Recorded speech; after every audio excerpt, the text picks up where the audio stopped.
Helena speaking, and I don't know if you can hear the neighbor cutting their hedge or something. Hopefully you can't. But it's summer, it's lovely, and I've just finished my third conversation with Özlem, who just started his vacation. But that did not stop us. And we have been touching on personal paths. What do I do? What's my why? What's my reason? Why do I do what I do? And where and how can I do that? And how learning plays such a huge role in that. So there's schooling and there's employer branding and there's being a rookie and there's shocking your colleagues by walking barefoot. All of that and much more in this conversation with Özlem. So dive in with us and have fun. Hi.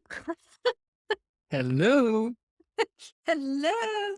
How are you? I'm good. I'm good.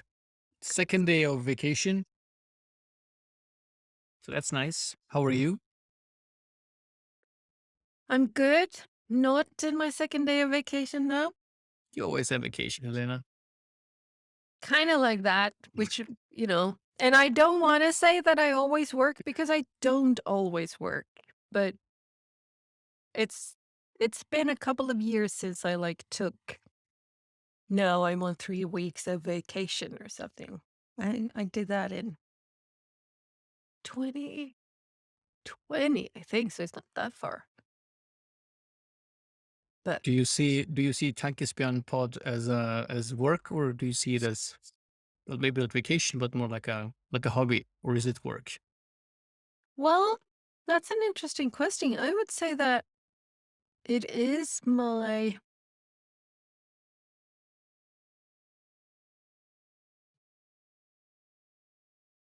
it probably started out more as a hobby, but now it isn't a hobby. This thing that I do, podcasting, but also blogging or writing and stuff, I mean, it is work, but it's work that's very centered in me. And it's not work that I exactly get paid for. I can get a coach client here and there. Um, but I do. I I guess perhaps this is the difference. I do this um with the intention that it is professional. It's like it's that. It's not heavily produced and I'm recording at home, it's like so but that's not really what professional means for me. Professional means that I'm doing this. It's like um it's not just for fun. Let's put it that way. Non-paid passion work. Yes. All of the P's. Yeah, that's true. What professional non-paid passion Passion work. passion work? Yeah. Hmm? Yeah. PMPP. This is my PMPP. Yeah. And I would really love for the N to disappear, for the non to disappear, because and it's kind of wrong to say that I'm not getting paid for it. I'm not getting paid for this directly. But so much of what I do with regards to tankesbjörn, if I look at it from that angle, I do this when I'm working as a project manager for a facility that's being constructed, or when I'm giving GMP trainings, or when I'm writing a standard operating procedure. It's like tankesbjörn is a Yeah. part of what I do when I am getting paid. Mm. So you could say that you are practicing your superpower here in this pod in a way, Yeah, yeah. like I'm looking I'm beneath, honing the skill. honing the skill and looking beneath what's beneath the surface, what's visible, like what else is the underlying motives or reasons, and Yeah, trying to lift them up through the yeah, surface and show them, and then do something about it in a way. yeah. Yeah, Most definitely. yeah. This is a practice arena. Yeah, it is. And it is an arena. I mean, Yeah, it yeah, is, right? Because it is out there. It is in the yeah, public sphere. It's not,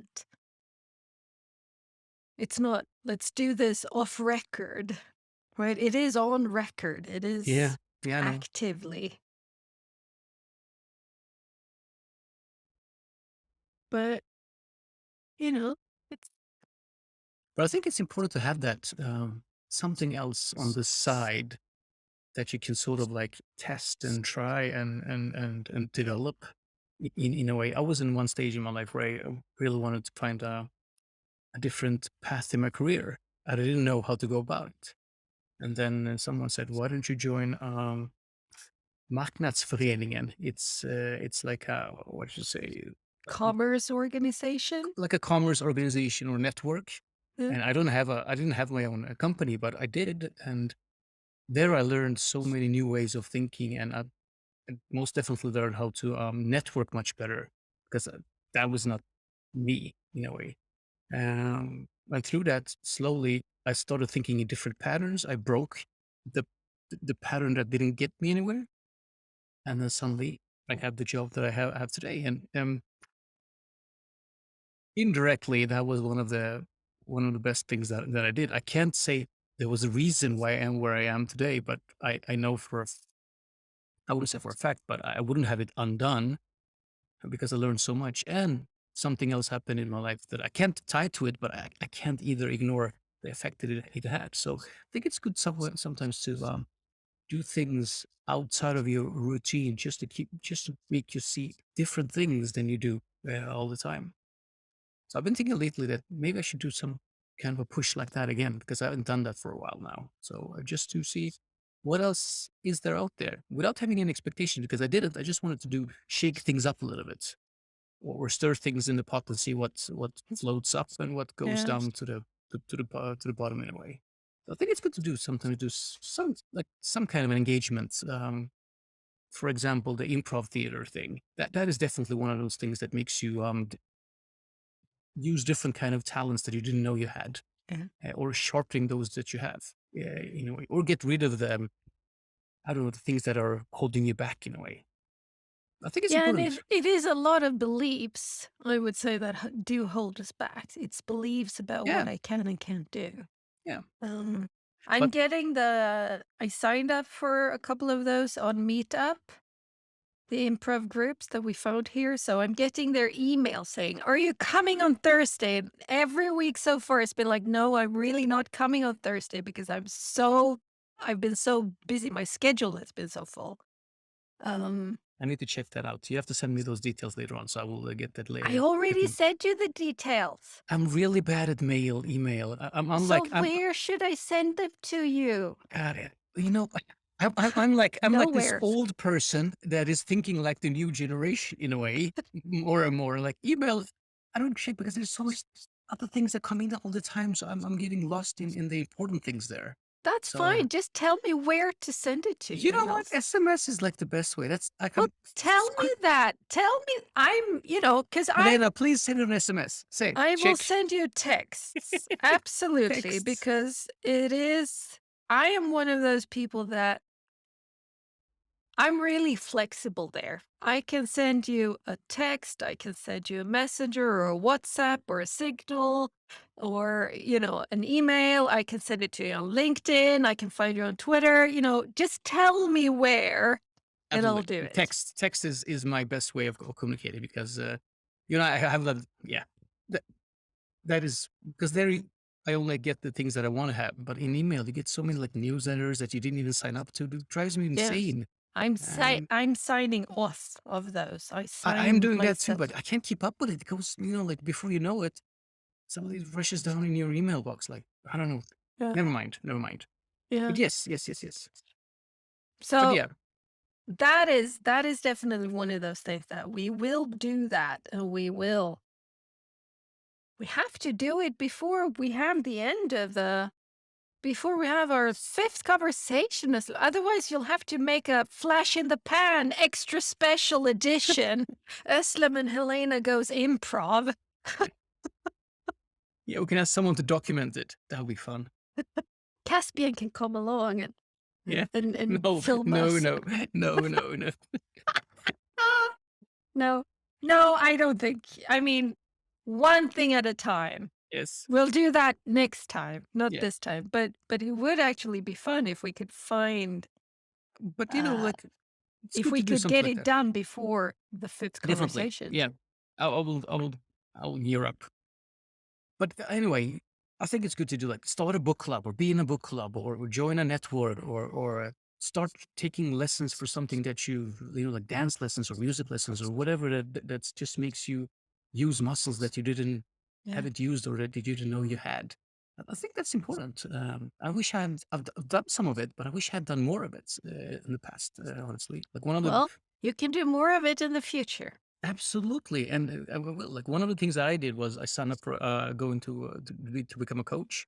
I paid for it myself and everything because it was one way of developing myself in a way because I couldn't get it through my in that day current or that employer I had. So I paid for myself. I said, instead of buying a new car or new clothes like a I was gonna say Gucci bag, but it's so not me. I invested that I in can that see you instead. with a little Yeah, Gucci bag. no, no, I wouldn't use it because it was too valuable in a way. Like it takes away the purpose of having a bag in it almost. I'm like that. Anyway, that's what I spend money on instead. I, it dawned on me like, why shouldn't I do that instead? Because most people don't think like that. And I've said to people like, why do you invest in that? Well, that's my Yeah. employer should do that. But if they don't, should you just sit and wait? Yeah. Why Yeah. don't you? And so I had a colleague a long time ago, many years ago. We were working at a big company, and I did coach walks there. We had a coach walk, and he had that insight during that coach walk because he said, well, I want to do this, this, and that. He was like, well, why don't you? Well, they won't pay for it. I'm going, I don't care. You pay for it. It's like, yeah, what do you mean? And he was, he stopped, physically stopped, and just went, oh, yeah, that's an option. yeah, Right? It's like, I can actually, yeah, it is. It's like, but they should. Well, I don't care if they should or shouldn't, but if they won't and you want it, you're going to take whatever you yeah. learn with you when you leave. It is you. Yes, absolutely. I'm not saying companies should not pay for training for employees, but I should pay for training for me as well. Yeah, sometimes we get stuck in the principles, don't we? Like it's a Yes. principle thing that they should pay for it. Well, yeah, maybe they don't have the budget or the interest or they don't see the value. Like you do it, and then you can either maybe do a career there or find somewhere else or be better at your job. Like why not? Yeah. You getting a faster car to get faster to work, like instead of commuting, why can't you trade to do a faster career in a way? Yeah. Yeah, So yeah, that's a good analogy, though. I think a lot of people can kind of probably go, "Huh, I never really thought about that. I am a car. I can invest in me. What kind of new tires do I need right now?" exactly. Right? Yeah, And I need to do maintenance on me as well. You yeah. know, when was the last time I went to the spa? Uh, so Check the you can tires, check the oil. What precisely do Yeah, all of those things, right? yeah, yeah. Um, but it's I have a theory that I'm not sure that I've actually kind of voiced this clearly or tried to voice clearly before, This is but the time. this is the time. It's now or never. No, it's not. But yeah. But I think a lot of people, partly me, at least old me, we are so trained in school or we were. I I would like to say that I know it's different in schools today. I know it can be different in schools today, but I also know there's too many schools where it isn't different. So I just turned 50. When I was in school as a kid, we didn't, it wasn't the learning that was the thing. It was getting it right for the test, or it was there's a right answer. You have to do your homework. There wasn't any, oh, I'm so interested in this. And, help me find stuff about it. It's like, no, it's this we're doing today. There's even, it's like you can even be told, and this still happens. You're not allowed to move ahead too far in the textbook. It's like,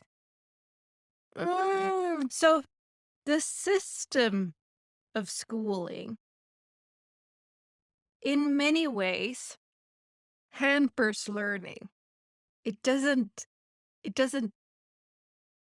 inspire learning. It doesn't fuel learning. It's like, well, no, we want learning, but this type, in this way, in this format, So which I think makes a lot of people become scared of being beginners. yeah, yeah, I think I know what you mean. Like learning becomes almost like a performance culture rather than a learning An culture. exploration, right? Because Yeah, and that's learn what it is. exploration. Yeah, Yeah. It's like yep, unknown territory. Let's dive in. What will we find? It's like, oh, no, no, no, no. Unknown territory, dangerous. I think I'll stay over here in my known territory. yeah. It's like, Well, I had one of those experiences, the opposite experience when I did philosophy in high school. I didn't know what it was, honestly. So I went there and I thought it was so intriguing. So I started reading books on my own because I thought it was so amazing. And I easily got the highest rates in that subject without even giving an effort because I learned because I saw the exploration in it. Like, wow, this is like a so totally new territory. Like finding out people that were thinking things like 1,500 years ago or 1,000 years, 2,000 years ago. That was mm, so spot on. Like, how did they just with reasoning? And that was one of the examples where I learned just by being curious and from exploration. And I got the highest grades, and I didn't even study properly. I thought to myself, but it was just passion in a way of exploring the unknown knowledge wise. So you're right in that sense. Like, how can we make knowledge a journey and exploration rather than a performance? yeah. I And like I that and I idea. mean, it can be kind of, um both of my kids are really good at English, especially spoken English, which I think is true for a lot of kids today because they're online doing online games and they're chatting either spoken or in text with people from the entire world. And, let's face it, we do live in a world where English is kind of that's the language In for our part most of the people, world. right? In our part of the world. Yeah, and Mm. again, if anybody from China wants to speak to us, they won't choose Swedish. No. And they know that I don't speak Mandarin or Yeah. so it is English is that language. But my youngest, when he was in grundskolan, so elementary school up towards high school, but not really high school-ish, on ninth grade or 7th, 8th, and ninth grade, English, easiest subject around. It's not a question of not getting the top grade because he's just, he's living, breathing English. Mm. We speak English at home, him and me, quite often, but he liked the teacher. He had a good English teacher there, but it was boring as hell. Yeah. It's like, because there's no challenge. He's like, yeah, sure, these words. Yeah, I know it. It's like, so again, there's this. What could you do with all of those kids? And of course, there's also kids who don't do that, who don't know English or have problems with language, etc. Yeah, but we need to make sure that everybody that everybody gets to Yeah, you're do the absolutely right. workout in a sense. You know, Yeah, but what's my it's challenge from where I'm standing? This is my challenge. From where you're standing, you have another challenge. yeah, up until high school. And after high school, then it becomes different because then it's more free reigns. Then it's up to you to how far you want to go almost. But yeah, I agree with you. It's like a collective thinking, isn't it? Like everyone should be on the same level, and you start sort of like herding the flock into the same kind of a square, so they all know have the same basic knowledge. Yeah, And I think yeah, and sometimes they give more resources to those that are left behind, yeah, which I can understand. But there's people that are way ahead, yeah, and they don't because the group yeah, will sort of catch up to them. That's one of the reasons why we chose Montessori yeah, for because your kids. it's yeah, because it's more focused on individual passion and knowledge rather than the group. So they have like my daughter is like really good at certain subjects, and they really feed them with that. And other subjects they say this is the lowest level they have to do in a way. So I think that's one of the reasons why we chose that, so that they Yeah. could become the best versions of the persons that they want to become or what they are drawn to instead of knowing a little bit about everything, because I don't think society is built up that way that you should know a little bit of everything. You need people like you that are really into this tanky thing, and have your superpower in that sense. And then there's like amazing mathematicians that we need. So it's all about bringing to table what you're really good at rather than having a table of mediocre people. I don't Yeah, think we and I think you need to separate here because there's a difference between being a specialist and a generalist yeah, but one is a generalist. and being mediocre or not. Because I would actually say I am a generalist. I am not a specialist. I don't know about that. Like, That's, I identify as a yeah, generalist for sure. but then let's just define what is a generalist first. Yeah. Like what Yeah. is a And generalist? and To I be would honest, say I can understand why you say that because and I can agree with you. There are parts of my generalist scope, you should say, that I'm very deep in, yeah, right? but just because you don't have a But I professor's have degree, such a wide range of stuff that I'm interested yeah, in. but like, it's not the one way or the other. Like you have some areas where you're like piking, like you have your specialist tendencies or knowledge, and then you have other areas that you're a generalist, and some areas that you're really not that good at all. Interested in it all. I'm Yeah. interested in all exactly. I presume so. You're not a specialist just because you have a professor's degree, which is it's sort of getting more and more obsolete in my opinion, because you can pretty much know as much as a professor without having a degree because you have everything in just a few, like fingers Clicks away, away. Yeah. clicks away in these days. So that's the professor that you want like 50 years ago is because you have access to all the books you could read, and then you had some kind of certificate that you have gotten information the right way. You can do that today without having that certificate, Mm. to be honest. And I think that's going to be the most interesting thing in a job seekers market for tomorrow. You can't look into university databases to find the right people. You have to find people in other networks because not everyone thinks it's worth paying that much money just to get that on paper that you know that way. You can just do it for fun in a way. So again, what's generalist and what's specialist? Let's start there. And I'm sure that you're a specialist in many areas without, you would probably give professors a match without you knowing it. And some areas you're a generalist and some areas you're not that just interested, but you will find people that are amazing at that. And then you complement that gap of knowledge or that gap of passion in a way. So what about you? What do you identify with? Generalist or specialist? It depends definitely in which area. That's what I mean. You can't just have like you're either generalist or Okay. a specialist. At work.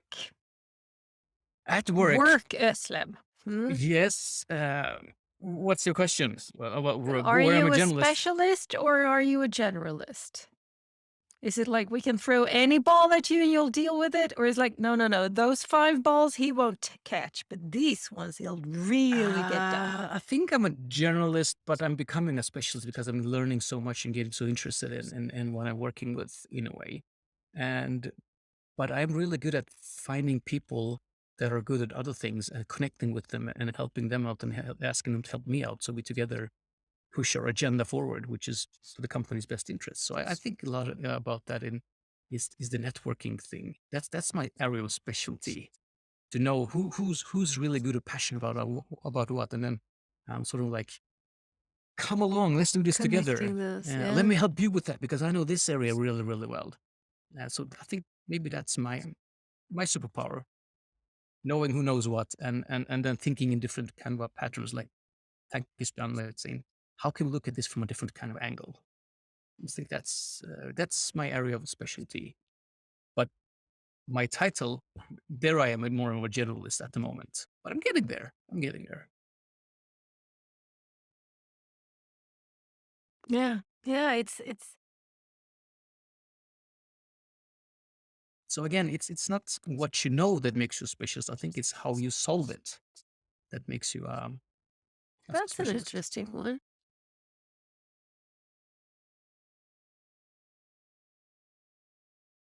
That's Does what I that mean. mean that a specialist can kind of solve more things all on their own? Uh, I guess, but then again, a specialist can maybe bring people together and make them work and solve it together. That's also a If it's a specialist. big question. Yeah. Mhm.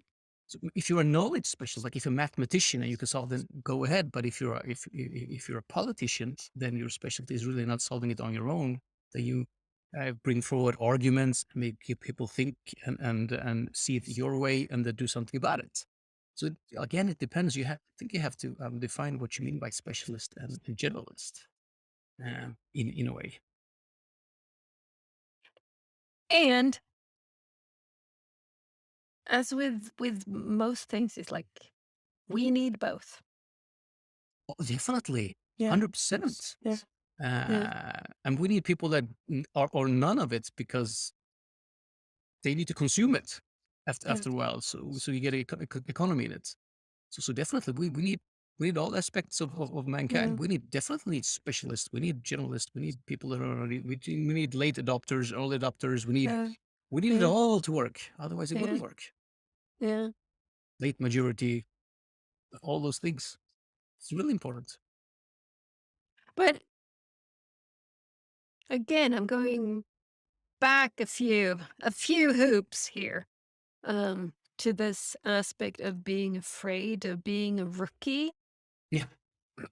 I I started to take guitar lessons in the fall of 2016.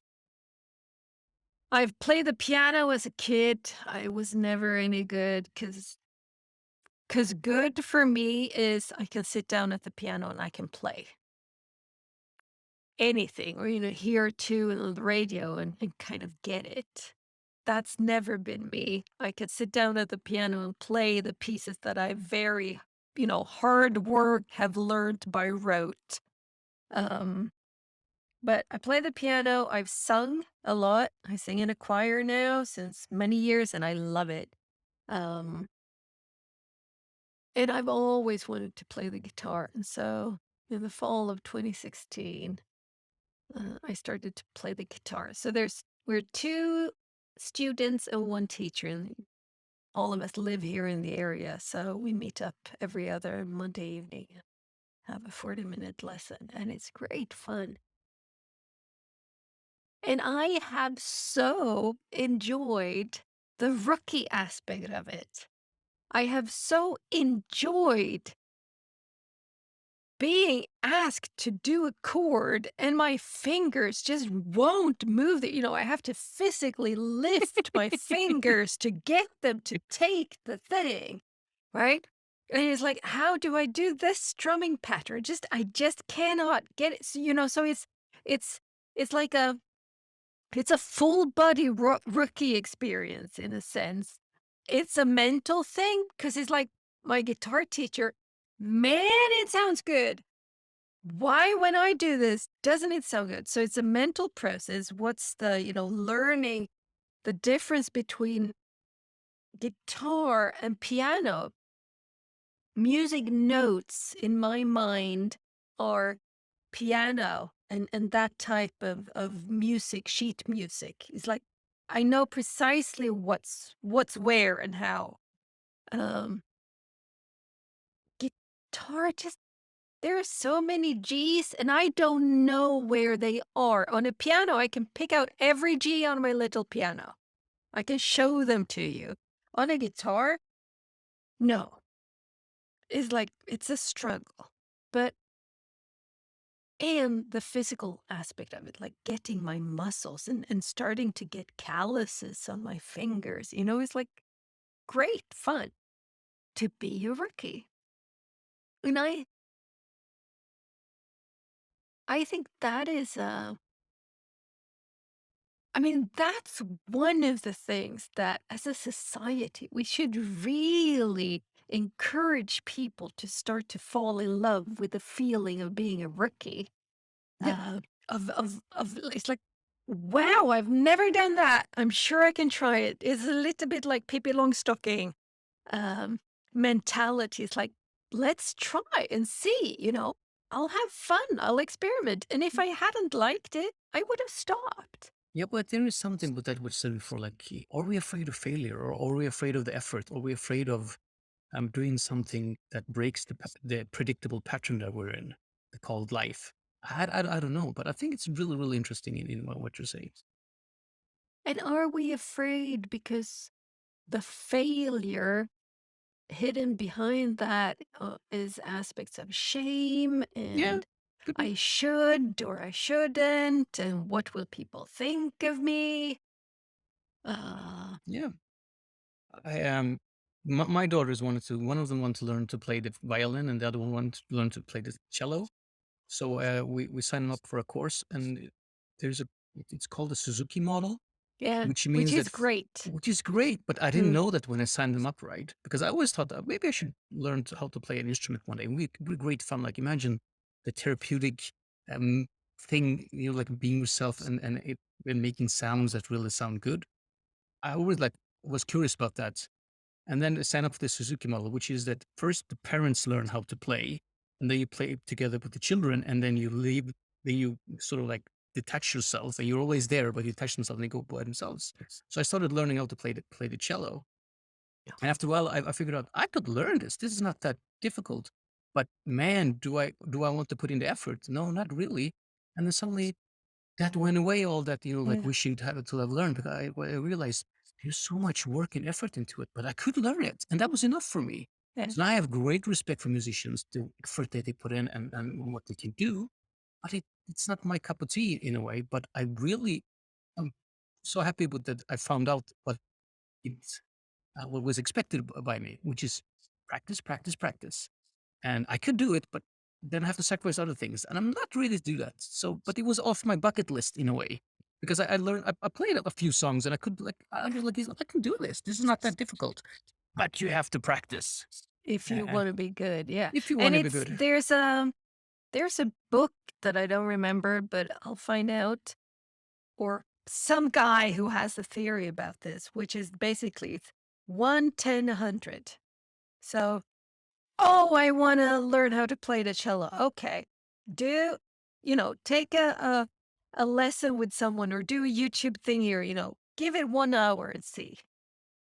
Right? It's like, is there enough here for me to want to do 10 hours? And, in 10 hours, you'll get to where you are. Yeah, It's 10 like, hours was pretty accurate. right? Because, like, it's like, ooh, yeah, I am willing to go for the 100. Yeah, Or, no, I'm yeah, done yeah, now. I've yeah, done my 10 hours. I'm finished. It's yeah. like, so that's one of those. And then you can add on those famous and 10,000 hours. misjudged or misunderstood 10,000 hours, right? Which isn't just the playing, it is about the feedback and the 10,000 hours if you want to be a professional, Yeah. top level professional. Right? Or be able to live on it or anything like that. Yeah, 10,000 hours, which is a lot. Yeah. And it isn't just playing because you could continue playing the cello the way that you've been doing it for the 10 hours. If you do those 10 hours over and over and over until you reach 10,000, you won't be much better. A little bit, but not much. You Yeah. have to have the training. You have to have the Yeah. feedback. You have to have the Yeah, yeah. What am I doing? It's like you really need to delve into it. So it's not just a matter of time.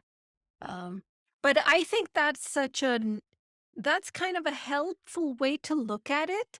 This aspect of 110, 100, Yeah, or yeah. 220, 200, whatever you want to put in there. But that you don't have to like I think a lot of people, we stop ourselves from doing anything new because we think I have to put in the 100 hours. Yep. But you don't to start with. You get to try it out for an hour. Try it out for 10 hours. If you still want to, that's when you commit to the 100. Yeah. Uh, and I wasn't there, but it was fine. I was Yeah. happy with those 10 hours. Like it's structured with a tutor that can give me some feedback. I'm like, wow, this is a lot of work. I could do it, but it's a lot of work. So yeah. So yeah, Did your daughter keep up the cello? yeah, she does. Well, not Yeah. during the summer. It's still like go practice. I don't want to, Yeah. but you're gonna go Yeah. to concerts and all that kind of thing. But we're not Mm. pressuring her too much. If she wants to quit, she quits. But hopefully, Yeah. but she's still in it. So I think one day when she comes past those 100 hours, maybe and Yeah. realizes that I can actually listen to a song and then find the tunes myself. I think if you get there, Yeah. that will open And up a it's fun. whole new world, Yeah. I think. Yeah, and I'm Yeah. waiting for her to get there because when she gets there, I think that's when the magic happens, when you can sort of Yeah, you'll have hear sort of a and then self-playing piano because then you just want to do more yeah, and you can more hear of a it. song and I want to play that song. Well, figure it out, and you're like Yeah. decoding it into Yeah. tunes. I think once you get there, I think that's where you get either hooked or not. In a way, Yeah. I think that's a deal Yeah. breaker. Yeah. I And think cello is one of my favorite mine too. classical instruments. It's like it's a perfect sound because it's not too high pitched, it's not too low pitched. No, I agree. It's a full round sound and it just go right into my heart. Yeah, So we I have agree. in my choir we do there's a Stabat Mater that our choir conductor Jens Bragdell Eriksson that he's written for and with my choir in 2016. And it's supposed to be performed with a string quartet. We've done it with piano as well, but it's written for a string quartet.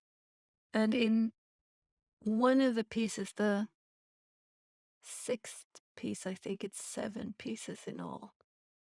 There's this one we sing. It's kind of the choir does a little bit of a crescendo, and then the cell or all of the string instruments take it on. And then at the end, it's just the cello doing it, and they take a high A or F or whatever. It's the most beautiful tone. It's the most beautiful note I've ever heard. In that setting, when that cello alone takes that, I get god bumps. I start to cry. It moves me so. It's just so freaking gorgeous. Um, it does not even close to as gorgeous on the piano, actually, which is just but it's like it's made for that cello. It's a cello that's supposed to take that one. It's just gorgeous. I agree, and I just really discovered the cello through this thing. I didn't realize that it was such a beautiful um, gave such a beautiful sound before. So, Yeah, so that was again discover something new by doing something yeah, completely yeah. off the charts that Oh, you usually do. yeah, yeah. Yeah, in a way. So that's what life should be about. Like discovering things. So what made you choose the commerce organization back then? Was that like a conscious, I think I will have use of this, or was it like I have any number of questions. I'll throw a dart and I'll take the one that the arrow like lands on. You mean why I choose the field I'm in working No, in? why did you choose to go into the commerce organization? Why Well, that? Why not Lindy Hop? okay. Well, when I went to high school, I chose like social science because I am not a mathematician kind of a person. I'm more like thinking, and that's why my heart really jumped over a philosophy, because it was like thinking. There's no black, there's no white. It's just, let's see what's in this Yeah. other thing. So when I finished high school, I wanted to. I was really a bit tired of school, but I really want to learn more. So I want. So I decided to study abroad for a year. Um, and I looked at a map, and I spoke to my parents, and my mom really wanted me to go to England because we have a lot of relatives there. And I said, no, no, no, I want to go. I need to, in a way, I need to get away from her because she's really, really strong and dominant. It I don't was want to with, be with no relatives. no, no, that's where she has like sort of a control. So it was either Canada or was Australia that I was between. And I chose Australia because mainly because of the weather, right? So then I want to study. I was really interested in psychology, so I wanted to study psychology. But since my parents were paying some some part of the education, I had to compromise. So I chose marketing human resource management because that is the economical side of psychology in a Yeah. way. So Yeah. basically, Yeah, that it's a was practical application of psychology, you can in say. a Yeah. way, with Yeah. where you could put dollars and crowns and euros on Yeah. it. Yeah. So I chose that, and I think that was the decision that made me do what I'm doing today. To be honest, but I found interested in that as well. Not in the money thing, but more in the social aspects of it. But Um, you're a people person, I which is am. So that's why which I sort of schooled myself professionally. So now I'm in the people and culture business. I'm working with employer branding, which I think it is marketing, but from an yeah. employer's or employees' perspective, or employer's perspective, in how to attract, recruit, or retain talent. So I found my niche that really suits really, really well with what my passion is and where my background is, in a way, in a perfect intersection. What I will do tomorrow, maybe I'll go even further towards it. So it took me about 25 years to go towards where I wanted with that detour. But I'm happy with it because I'm not sure that maybe if I became a psychologist that I would still be doing it today. I don't know. Like sometimes I talk to young people that just finished high school, go to university. I'm like, you have 47 years to figure. Yeah. You're 20, Yeah. 20 years old. Yeah. You have 47 Precisely. years. Take it easy. Just have fun. You don't have to be that well-paid career in 5 years. Do you really want that? Like, take it easy. You have 47 years to discover what you want to do. Yeah. I've been At doing this for least. at least, yes. I've been doing this for now for 25 years. I still don't know if I'm doing the right thing, but I don't Yeah. care because I don't know what will be there tomorrow, because see what it takes me. Just put up those sails and see where the wind takes you in a way. So, yes, I totally agree with you, and I'm kind of pissed that we are still pushing for this. It is such a huge, important decision what you study at university It because is it will not. affect the rest of your life. It's like, yes, it will affect the rest of your life because everything you do, you carry with you, but it's not the end all be all. And you have to do True. that for the rest of your life. It's like we're still, so many youngsters believe that. So I think it's really valuable to share I do as soon as I get this the thing. It's like, well, opportunity. I trained to be a biologist. I've really not done that work, let me tell you. So here I am doing tankespjärn. Not the same. But also, let's see, what was I gonna say? Oh, I had such a good thought. What was that thought?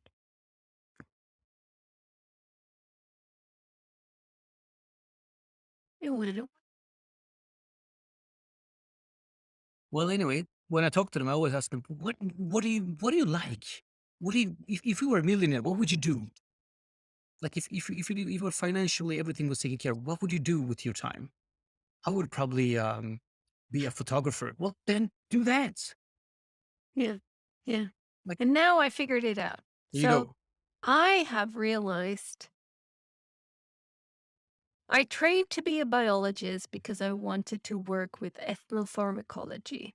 Like traditionally used medicinal plants and make modern medicine out of that. Not high demand for that in Sweden. Um, so I got into the pharma industry and I kind of, banana peeled myself into doing something that's called qualification and validation, working mostly with facilities and utilities and equipment. And then once I started my own company, I started to work. We were setting up a facility in India where, because I'm a people person too, and I'm like you. I like to connect people or dots, or like you need to talk to this person because then, ooh, that's when I said, okay, I'm gonna do a coach training. So I did what you did. I got myself, um, I certified as a coach, and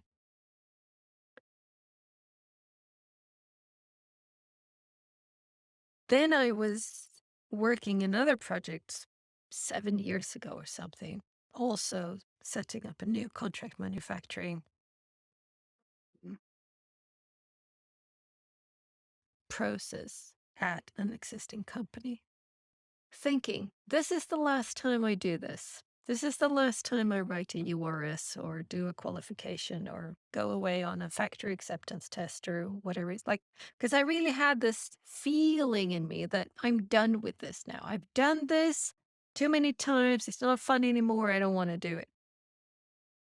Um, because there was something else I wanted to do more. I wanted to do more coaching, wanted to do more trainings and whatnot.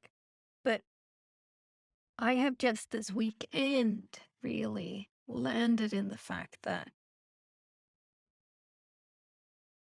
it really doesn't matter where or what it is that I'm doing. If I'm working in a pharma project, if I'm doing a training for a food manufacturer or a machine supplier, or if I'm doing leadership training, or if I'm doing one on one coaching with an individual, or if I'm doing a podcast, or I'm hosting my Tankespjan monthly Zoom meetups, or, you know, whatever.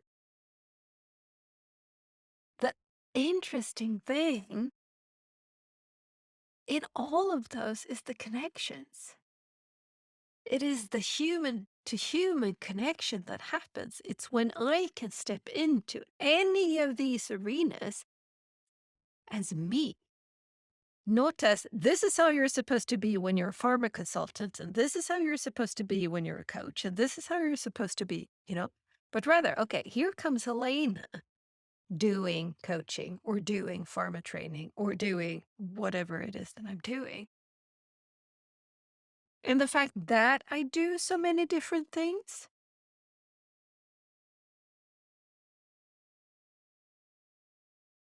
it's so helpful. It helps me because I have like it's like the network that I'm a part of is so big that I'm kind of connected to so many aspects of stuff. So that when somebody asks a question or something, there's something in my like field of awareness that I can hook onto because Yeah. I've written SOPs or it's like so it's I can be so thrilled. Right now I'm pondering a project where it isn't the project that thrills me. It's what I could do in the project that thrills me. It is Yeah. like the difference I could make there. Throw in me there. What's going to happen? But there is a common red thread in what you said from the very beginning when you said that you were, what was it? Say it again, please. Ethnopharmacology. Yeah. But if you look at the red thread, the way I see it is from the common denominator all the time has been to help people in one way or Yeah, another. yeah, So that is sort of your calling. And you've done that in a different kind of a way until you started the factory. that's where you sort of got into a dead end and reshaped yourself to another way, because that then you didn't help people directly in a way. No, but that's the thing though. That is precisely what I did though. And so in that project, when we did the India project, my job, is like I was the connector. I was the one who Oh, okay. coached people. I was the one. So when I was done with that, it's like, okay, I do this, even though I'm supposed to be project managing this, and that. It's the people I'm interested in. Let me get some official training. Okay. Uh, Yeah. So so there you go. So you've been on the right path yeah, uh, throughout the very beginning. So it's about identifying that right path and then yeah, see where that takes you. yeah. And being Uh, open to the fact that this path can take me into any type of exactly. field, Yeah. any type of situation, but it's like, Like, yeah. what might And happen here? and that's what stresses me when I talk to young people. They don't they ignore the path because they look at the title or what they should do, rather than what they want to do. Yeah, Because you pretty early saw that your path was connecting and helping people, connecting people yeah, together, right? And then yeah, everything you've done has sort of been anchored to that, but it's taking you in so many fantastic journeys, but yeah, still in the right path.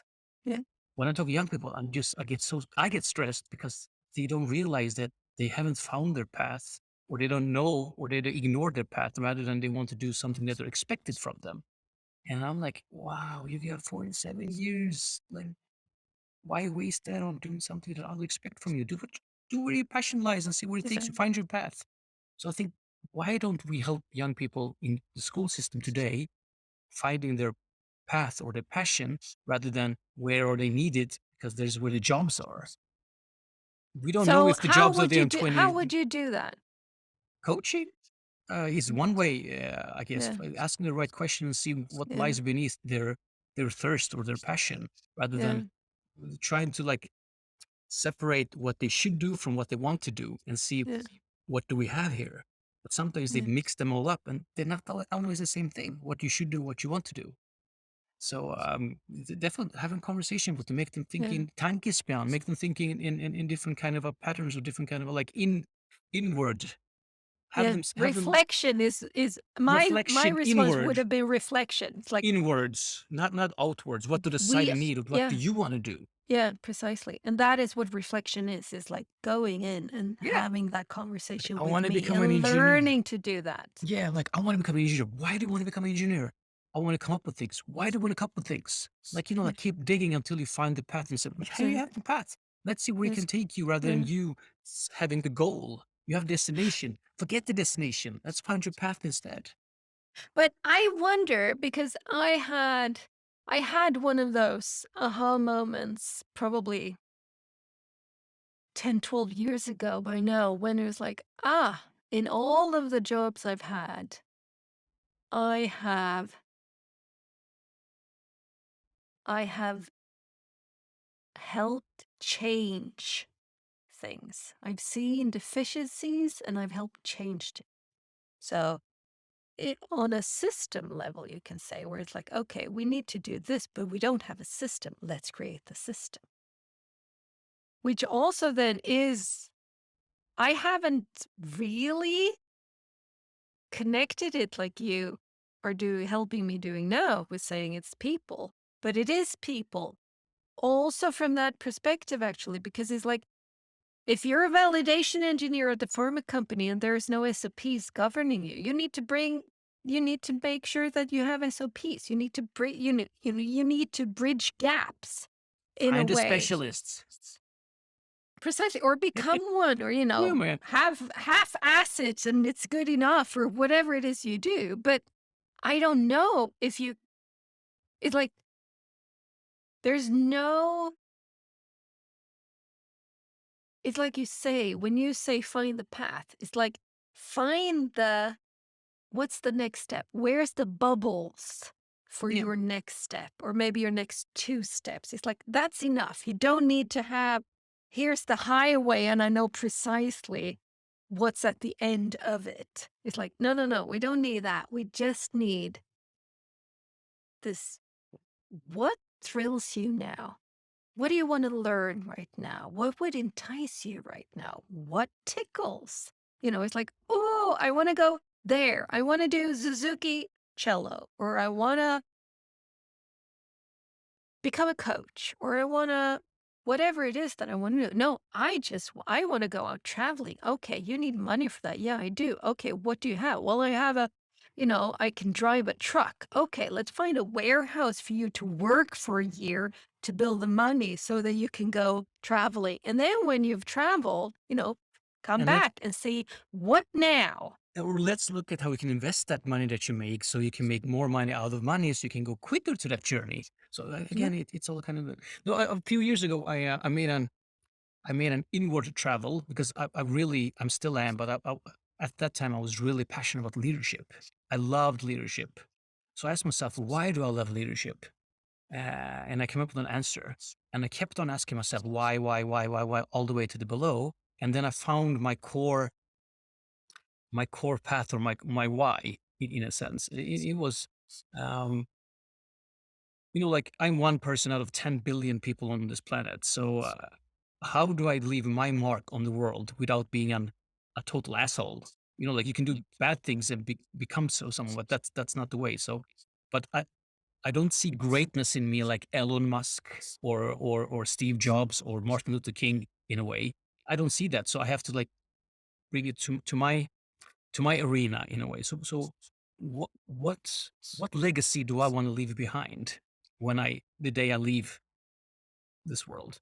And I thought to myself, well, everything I've done so far has come to the point where I want to make the world better, one meeting at a time, one interaction at a time. And then I suddenly realized, my God, that is why I love leadership because it tunes so well into it. So it's not the leadership thing; it's actually that it resonates so well with the path. So once I established that, I realized, well, now I can do whatever because it doesn't have to be leadership, even though I still love leadership because that's one of the best ways of making the world better, one interaction at a time. Because I thought that's my arena in a way. So now I'm working with employer branding, matching people, finding the company that they think is the best for them. That's one way of, but then I don't have one interaction. I have many interactions at a time. But I think it's important to find that your your path or your why. Mine is to make the world better one interaction at a time. And suddenly it opens up a world of possibilities to do whatever as long as I can sort of find something that resonates with that. So, question for me, because mine is to make a positive imprint. Yep. And that one I have taken and I can apply it in my personal life. It can mean that create these really, really gorgeous photo books when we've been on a vacation. That's one way to make a positive imprint. I can apply it in my coaching. I can apply it when I'm writing a standard operating procedure that needs to be clear and precise so the operator can understand it. I can apply it from me, like personal relationship with me to what it is that I do for money. You're um making that positive difference a meeting at a time. Do you do you have that top of mind at work, or do you have that top of mind in life? In life, I would say. Mm, In life, as a parent, as a friend, as a yeah. husband, as a colleague, as a manager, as an employee, as a friend, say that, I don't know, like all the time. And do I fail? All the time, I would almost say. But that's not the important thing. It's not about the results. It's about um, the effort. It's about stretching towards it. Will I get there? Probably not, but that doesn't matter. It's sort of like, sounds weird, but it's the journey, in a way, of getting there. But once I found that, it calmed me down because then I don't have to change the world. Just have to change the world one interaction at a time. I don't know. Have you seen? Do you know what a starling murmuration is? Like Mhm. the birth? Oh, Yeah, gorgeous, gorgeous, gorgeous. yeah. I read in a book that the way they move, same with fish, it's that they focus on the closest three or four birds and follow them, and that's why they together make this amazing piece. So you Mm. can't make one bird be the leader of that whole remuneration thing. No, But if you because focus on it the wouldn't three, work. four, six, I think it's six was the top, six closest. You do what they do, and you adapt yourself. Then you're part of the bigger movement. Yes. So it gave me a sense of calmness and reassurance, and took away the stress of just focus on the three, four, five, six people around me, and then we'll focus on their six, and we will create a movement. So it took away my performance anxiety, or my effort of how will I change the world? I don't have to change the world. I will do that with one meeting at a time with those that are close to me, and then see what resonates through them. And will never know what happens in the very end of the memorization, but that doesn't matter because I know that somehow in a microscopic way I influenced it, and that's enough for me. Yeah. And it's interesting to hear. Today is July 5th, and episode 63 has just been released with me and Luke. And one of the things that we speak about that I also write about in the episode description is ripples. Yeah, What that's a good I one. do ripples, and what I don't do also ripples. That also sends signals. Yeah, So all of the things that I am in my doing, in my non-doing, in my being, in my non-being, all of that matters because it does send ripple. Because, like you say, we are connected. yeah, There are people around me who pick up on, and then they have me as one of theirs, but then they have others, and theirs has them, and it's like so. We are this giant. We are this giant body, network of body, yeah, a we body are of this giant networks. body, yeah, because it is like cell. Yeah, It is like cells. It's like, yeah, there's a connection, a connection, and a connection. It's like that cell over there is not connected to that cell over there directly, but it is indirectly, and it is especially so with fascia being this medium that goes in between all of it as well. So yeah, it is fascinating to kind of think of ourselves as different. It's like I can think of myself as here I am one person. It's like I'm the entity. I'm the unit. But I can also think of myself as okay, I'm one of the 300 something thousand that lives in Malmö. Then that's the unit. There's Swedes, there's women, there's 50-year-olds, there's people who Lindy hop. It's like I can be a part of yeah, something where I'm then not a single unit in a sense. I am part exactly. of the bigger that's the single unit. Uh, I like that.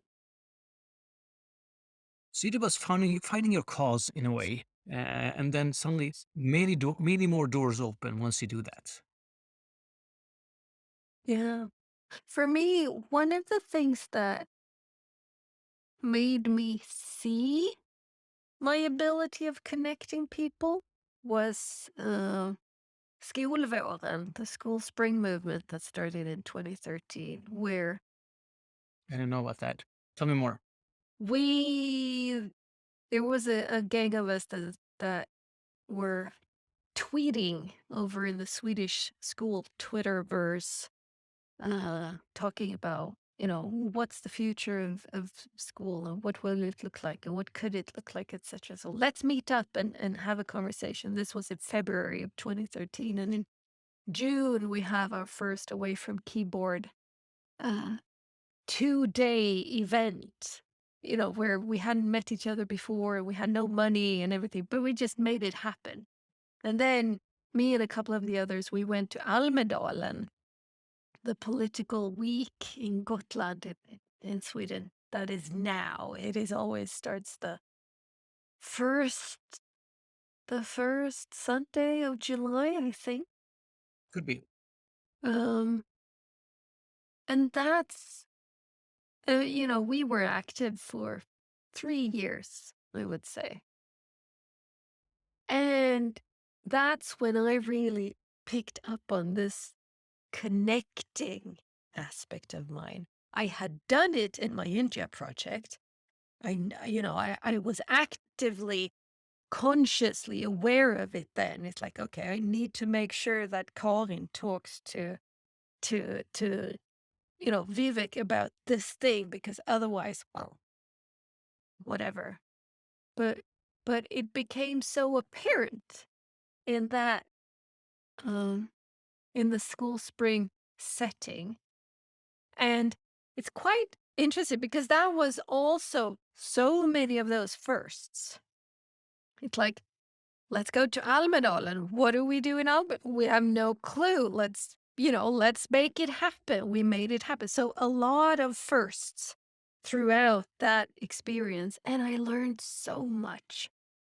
Um, and I think that for me might have been a little bit like you joining that commerce organization where you all of a sudden kind of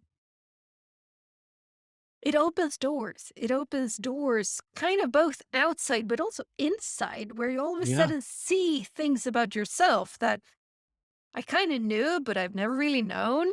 I've never seen, like, I've never No. done the inventory in a way. And all of a sudden I go, oh, I can do all of this and I'm really good at it and I enjoy it. Um, it's a great experience to do something like that because that was also totally off the cuff, Yeah. kind of. And it was so uncomfortable with me because I lived in my truth that I wasn't a good networker, like on parties and such, and I believe that, but then I had to force myself into becoming better at it, and I found my way of becoming of finding my way of doing it my way instead of what was expected from me. Now I'm pretty comfortable with it, but I wasn't back then. So it's good to sometimes do something that you're uncomfortable with as well. But because that's when you feel a little bit alive and find out that That's it why wasn't we're that bad. going improving. Exactly. Exactly. That scares me. But let's do it. Oh. Yeah, yeah, it does. I'm more of an observer kind of type. So it's gonna be interesting to not be an observer, just be the performer or whatever you want to call it. That's gonna be oh, that's gonna hurt. Have you always looked at yourself or experienced yourself as an observer? In new surroundings with new people, yes. Okay. Always So like, it's the first. It's in the rookie state. yeah, what are the unsaid rules here? What are the behaviors here? What is expected? But that is one of the things that one of the best things about becoming older is that those rules or the expectancies don't matter as much as they used to because you make up your own rules. Like, hey, this is me, take it or leave it. Mm. And that is such a relief in that. So I'm looking forward to getting older and being better at that, to be honest. Yeah, So I wish I yeah. had all those thoughts when I was 20, 30. Or just always, like you said before, being yourself in every situation. Things get so much easier then. You try to It, fit in so much. yeah. You spend half your life trying to fit in, and then later on, you just don't care. No. And And it's it's it's interesting what interesting. happens then. Then you get some other kind of meetings, other kind of Yeah, interactions when you yeah, when you're yourself from the yeah. start. I You don't went care. to I was in a couple of hours north of here last week doing a factory acceptance test for a machine together with colleagues. And I have been basically, I haven't, very few occasions I put my feet in anything that is not me being barefoot or barefoot shoes. But we were 4 days at a factory, Where was at this? a Is it in Sweden or? Uddevalla, Yeah, yeah, yeah, yeah. Sweden. Yeah. So I had to wear safety shoes. Ah, Oh, my feet did not like that. Let me no. tell you, it's like everything that they have unlearned, they now had to go back into. It felt like I was walking around with concrete blocks on my feet, Yep. and it was painful.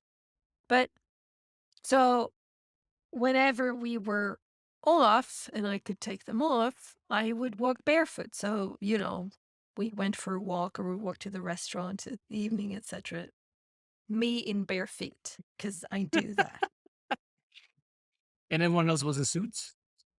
No, it Okay. was more casual than that. It Okay, was more good, good. casual than that. But, and one of my colleagues it's like, bare feet? It's like, you, what? It was such a shock to his system. It's like, it's like, how, why? It's like, are there people like this? And like, yeah, here I am. And then Bohemian it's kind Italiana. of fun to, at the same time, or kind of in parallel, now and again, my seniority in pharma, my experience with this machine, with other machines, and with doing factory acceptance testing and with, you know, quality assurance, etc. Now and again, I'm just, I'm sharp as a knife. Just this is the way it is. So I love that. I love how I can, in one way, totally go outside of any box. I'm not even close to the box. There's no box near me. That's how far away I am from the box. And then 2 minutes later, I'm having a really concise argument for why we need to do this, this, or this when it comes to the protocol for this machine.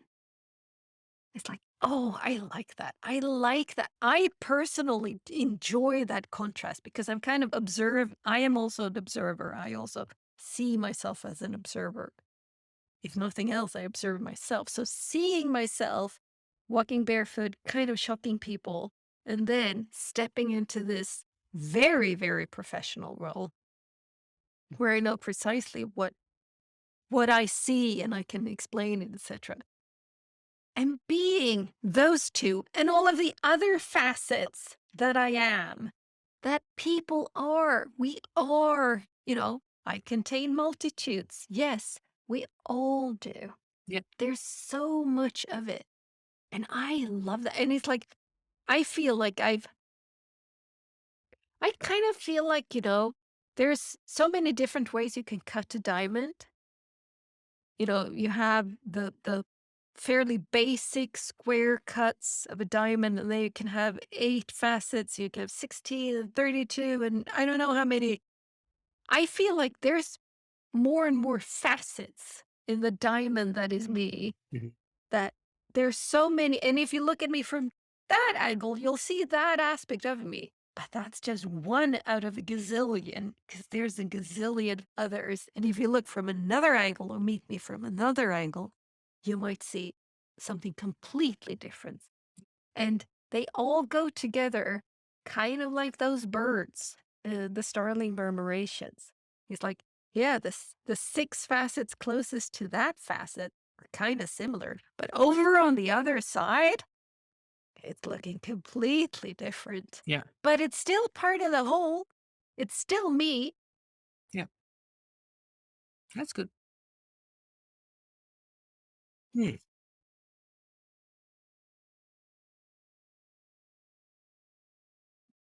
I like that. Is that when we're done? No. Yeah? Yeah, Maybe. yeah, Maybe, like, right? prior to this call, I was thinking, "What the hell are we gonna talk about now?" Because we pretty much talk about everything, but there is always more. That's so, there's what, 2 more calls to go? And that means that within 2 months, we have an improv date to set up. Yes. I will Can you send me that to I'll text you the stuff I emailed you last time.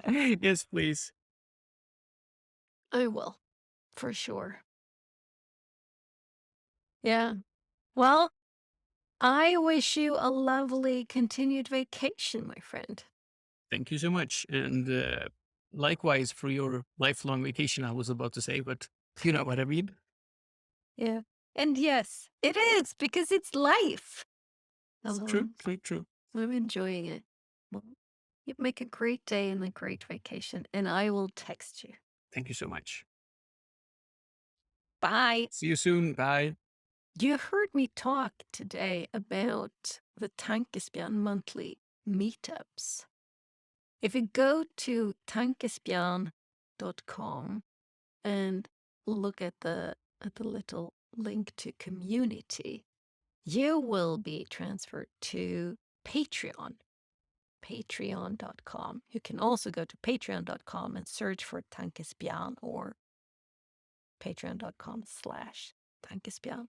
There you will find my little fledgling community where the, the major perk, I would say, is that you are invited to a monthly 90-minute Zoom meeting where we discuss, or not discuss, we are in communion, I would say, around a topic.